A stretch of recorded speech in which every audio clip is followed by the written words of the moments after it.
everyone, this is Hannah from Wonderful Woodlands, and today we're going to look at how to weave your ends in on an I-cord. It's just a little bit different from doing either on a stockinette stitch or a garter stitch because it's so small and delicate and we really want these to be hidden. So the first thing we're going to do here, get your tapestry needle out and thread it. The first thing we're going to do here is look at where our little knot is up at the top. So I think this goes without saying, but I'll say it anyway. You do not want to go back through the way that you came out because you'll end up undoing your work and pulling it out. So because we have a knot here, we need to loop around and we're going to go down through, where do I want to start on this? I think we're just going to come down and tuck it in this end. So anytime, most of my I-cords are attached to hats because that's pretty much the bulk. There we go. So see how you can't really see that? It just kind of tucks it in really nice and well. As I was saying, most of my I-cords are attached to hats because that's what we do at Wonderful Woodlands, our baby hats. And so I like to get the cord inside as fast, or I like to get the tail inside as fast as I can so that I can kind of hide it on the inner side of the hat.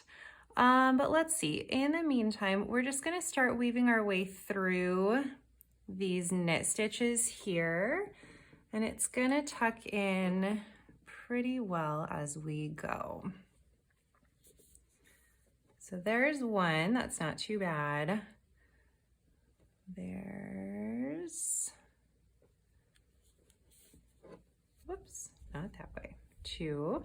So this way we're just kind of following the knit stitch down, and so even though you can see the tail here, it's following the knit stitches, so it's not creating an unsightly seam. And then we'll go down here into this one. And then we have our rule of threes. Yeah, that's beautiful. You can't even see it. It's perfect. We have our rule of threes with weaving ends in. One thing we want to be careful on here, this is this color yarn is called Sheri, and this is apple green. The apple green is going to be really bright against the Sheri. So if I start weaving in and out of these knit stitches, there's a chance that this bright lime green is going to poke through. So we're going to flip this inside out.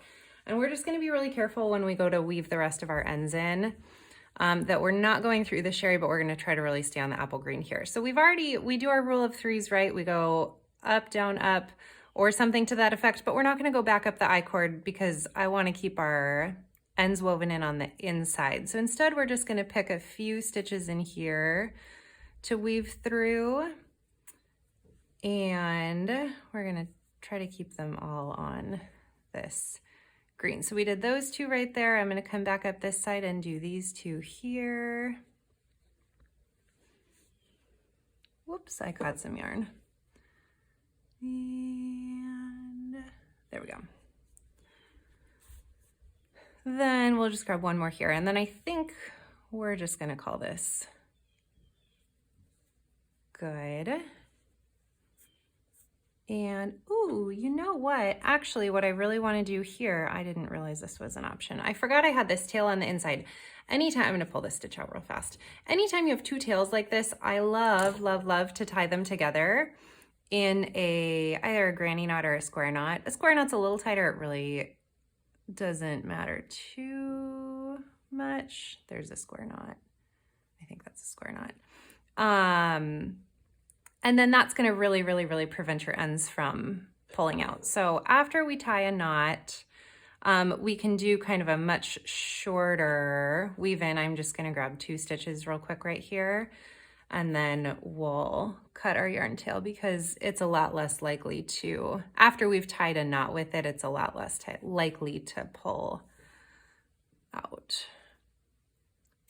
I also, oh, I got yarn there, that's why. I also always recommend with people to hand wash these hats and not to put them in the wash, just in case. They're really not that delicate, but just to really make sure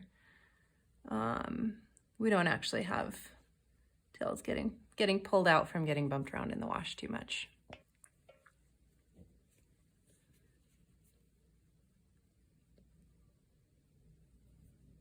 What's going on here? I got stuck. Something got stuck somewhere. There, the end got stuck. There we go. Okay, we'll pull these through here. And then we're gonna cut both these tails off here and call it good.